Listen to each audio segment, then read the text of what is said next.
So friends, अगर आप CTET से रिलेटेड ये जानने के लिए यहाँ पर आए हैं कि सीटेट में पेपर 1 एंड पेपर 2 दोनों में बिना एक भी रुपए खर्च किए हुए उसके सारे सब्जेक्ट जो हैं उसको फ्रीली कहाँ से कवर कर सकते हैं, तो आप बिल्कुल सही वीडियो पे आए हैं। So let's get started.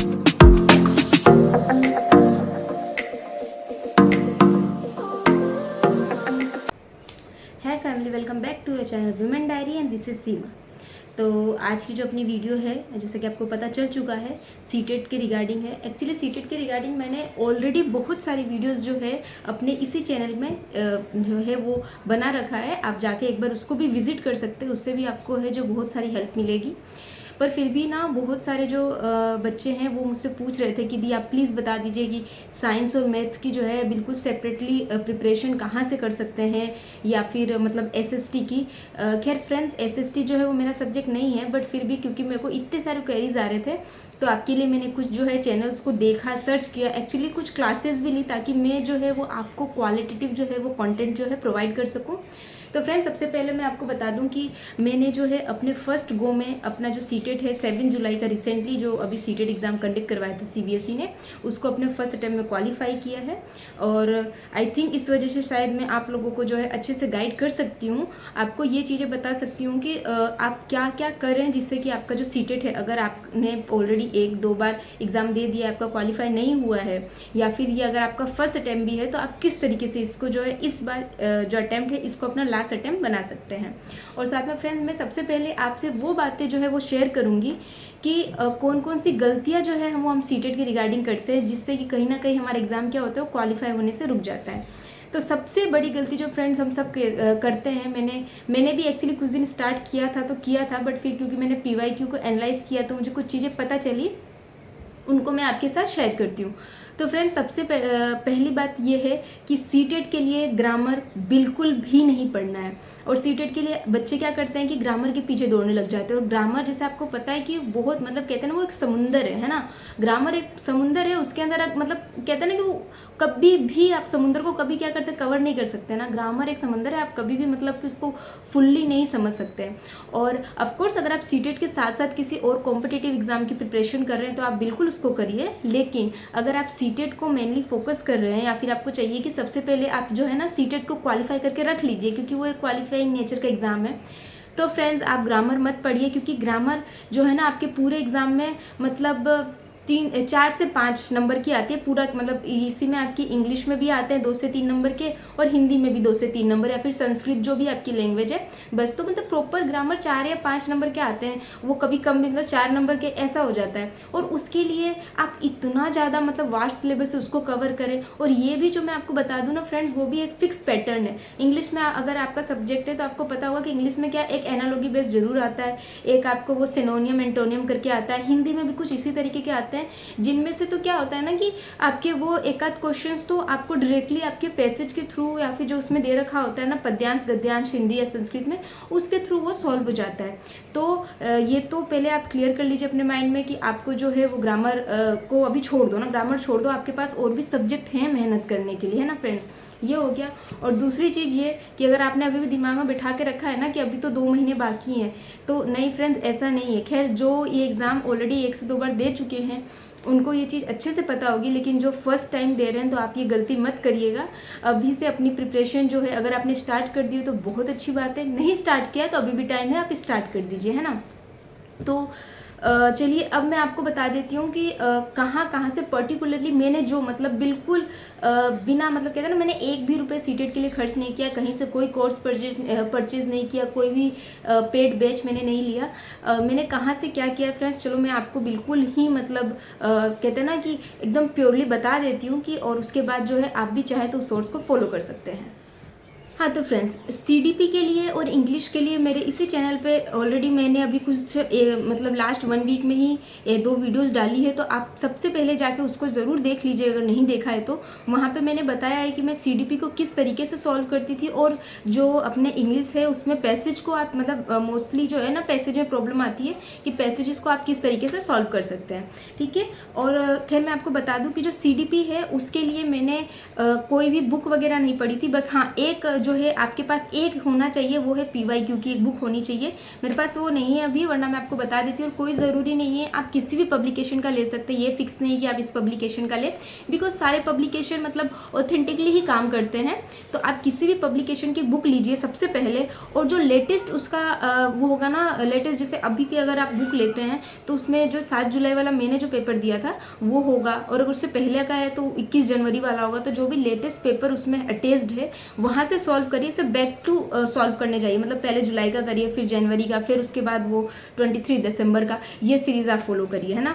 तो उसमें से क्या होगा ना कि आपके CDP के जो क्वेश्चंस है, उन क्वेश्चंस में आप जहाँ फंस रहे हैं या फिर जो क्वेश्चंस आपको नहीं आ रहे, तो बस सीधी सी एक डालिए आप टॉपिक कि हाँ भाई ये वाला लो हो गया, कोल्सबर्ग का लो हो गया, तो बस उसमें 2-5 मिनट की जो वीडियो आएगी देख लीजिए। और अगर सबसे मैं आपको बोलूँ ना, बहुत एक सटीक तरीका बता दूँ, तो हिमांशी मैम का या फिर सचिन सर का, चलिए एक ही का जाइए, मैंने खैर हिमांशी मैम का किया था। तो हिमांशी मैम का वो एक ना 6 घंटे का एक मैराथन है उनका, आप बस वो मैराथन देख लीजिए, लिटरली आप बस वो मैराथन देख लीजिए। हाँ, मैं ये नहीं कह रही कि उससे आपका प्रॉपर हो जाएगा, उससे आपको थ्योरी पता चल जाएगी, आपको पता चल जाएगा आपको क्वेश्चंस को अगर आपके सामने आया ना तो आपको किस तरीके से उसको लेना है। और उसके बाद जितनी ज़्यादा हो सके ना उतनी ज़्यादा आप क्वेश्चन प्रैक्टिस करिए। PYQs आपके जो बुक होंगे ना उसमें भर भर के PYQ हैं, अलग से मतलब भी क्वेश्चन है, उन क्वेश्चन को सॉल्व करिए। इंग्लिश के लिए आप मेरी वो वीडियो देख सकते हैं, अदरवाइज़ ये वीडियो बहुत लंबी हो जाएगी। चलिए सीधे मैं आ जाती हूँ मैथ्स एंड साइंस, है ना। मोस्टली बच्चे पूछ रहे थे कि दी आप बता दीजिए कि मैथ्स एंड साइंस की प्रिपरेशन कहाँ से करें। तो देखो फ्रेंड्स, मैं आपको बिल्कुल सही बता रही हूँ, मैथ्स और साइंस के लिए मतलब मैंने कुछ नहीं किया था। मैंने केवल और केवल एक यूट्यूब चैनल है प्यूपल टीचर करके, आई थिंक मोस्टली बच्चे उनको जानते भी होंगे, बिकॉज वो बहुत, उनका जो टीचिंग स्टाइल है ना, मतलब मुझे तो बहुत ही ज़्यादा अच्छा लगा। तो आप अगर चाहें, वो मैथ्स और साइंस ही स्पेशली करवाती हैं, तो अगर आप चाहें तो वहाँ पे जाके, काजल धामी मैम है पीपल टीचर करके, आप जाके वहाँ पे एक बार उनका जो कंटेंट है उसे देख लीजिए, विजिट करिए। एंड मुझे मतलब यकीन है कि अगर आप वहाँ पे जाएंगे ना तो आप वापस नहीं आएंगे, बिकॉज आपको वो चीज़ें अच्छे समझ में आ ही जाएंगी। क्योंकि पता है मैम की जो वीडियोज़ बनाती है उनकी स्पेशलिटी क्या है कि वो जो अपना कंटेंट है ना उसको 1-1.5 घंटे का लेक्चर नहीं रहता है उनका या तो आधे घंटे का, 45 मिनट का, इस तरीके का रहता है। वो लाइव सेशंस नहीं लेती हैं, वो रिकॉर्डेड मैनर में ही जो अपनी क्लास जो है प्रोवाइड करवाती हैं।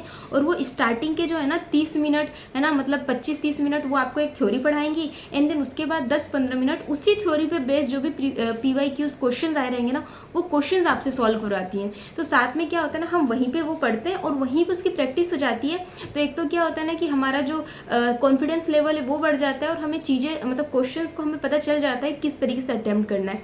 अगर मैं आपको बताऊं तो जैसे मान लो कि मैम अगर साउंड पढ़ा रही हैं, साउंड टॉपिक, तो वो साउंड टॉपिक आपको स्टार्टिंग के 25-30 मिनट में करवाएंगी, एंड उसके बाद जो भी प्रीवियस ईयर क्वेश्चंस आ रखे होंगे 10 से 15 जो भी, तो अगले 10-15 मिनट में वो आपको वो क्वेश्चन सॉल्व करवा देंगी। और मैथ्स में भी वो सेम यही पैटर्न फॉलो करती हैं। तो जो है आप जाके उनको विजिट करिए मैथ्स और साइंस के लिए। मतलब मैंने बहुत देखा, बट मैंने भी एक्चुअली 4-5 टीचर से अलग अलग पढ़ने के बाद ही जो है, बहुत ऐसे नामी टीचर्स भी हैं प्लेटफॉर्म पे, पर मुझे उनका नहीं समझ में आया। Platform in the sense YouTube platform पे, है ना, ऐसा कोई बात नहीं कर रही हूँ। यूट्यूब प्लेटफॉर्म पे, यूट्यूब पे बहुत सारे टीचर्स हैं, पर मुझे किसी का समझ में नहीं आया। बट हाँ, इन मैम का मुझे बहुत अच्छे से, मैंने चीज़ों को जो है रिटेन भी किया, ये चीज़ों को मतलब फिर वापस से उसकी प्रैक्टिस सेट भी लगवाती हैं, तो मुझे मतलब अच्छा समझ में आया इनका। तो आप जा सकते हैं ना फ्रेंड्स। और SST की अगर मैं बात करूँ फ्रेंड्स, तो SST के लिए है जो एक डिजिटल GK क्लासेज है ना, @डिजिटल GK क्लासेज है, उसमें एक टीचर हैं। आप पहले ये वाला जो नाम है वो सर्च करिएगा तो वो आ जाएंगी आपको। एक फीमेल टीचर है, वो पढ़ाती हैं। तो मैंने जो है, मुझे क्योंकि मैं साइंस मैथ्स की स्टूडेंट हूँ तो मुझे नहीं पता था, बट क्योंकि मुझे बहुत सारी क्वेरी जो है SST की रिगार्डिंग आ रही थी फ्रेंड्स, तो मैंने भी मतलब 3 या 4 टीचर्स के देखे, और मुझे जो है इनका थोड़ा अच्छा समझ में, इनका कंटेंट भी मुझे थोड़ा अच्छा, इनका जो कराने का तरीका है ना कुछ इन मैम की तरह ही है, तो मुझे इनका अच्छा समझ में आया। तो आप एक बार जाके इन मैम को विजिट कर सकते हैं। एंड देन उसके बाद अगर आपको ये बेनिफिशियल लगा है कि नहीं लगा है, तो आप वापस इस वीडियो के कमेंट बॉक्स में आके ज़रूर जो है अपना फीडबैक दीजिएगा। मे बी इससे जो अदर स्टूडेंट्स होंगे उनको भी हेल्प होगी, है ना फ्रेंड्स। तो ये तो हो गया मैथ, साइंस और SST जो आपके मेन सब्जेक्ट है उसके लिए। इंग्लिश के लिए, CDP के लिए मैंने ऑलरेडी वैसे मोटा मोटी बता दिया है, बट ऑलरेडी जो है एक वीडियो सेपरेटली बना रखा है, आप जाके वहाँ से देख सकते हैं। अच्छा, और मैं आपको एक बता दूं फ्रेंड्स कि आप CTET के लिए NCERT के पीछे मत भागिएगा। हाँ फ्रेंड्स, मतलब एनसीईआरटी मैं मानती हूँ कि कोई भी कॉम्पिटिटिव एग्ज़ाम बिना एनसीईआरटी को पढ़े मतलब उसको क्वालिफाई करना इजी नहीं है, बट सीटेट है ना।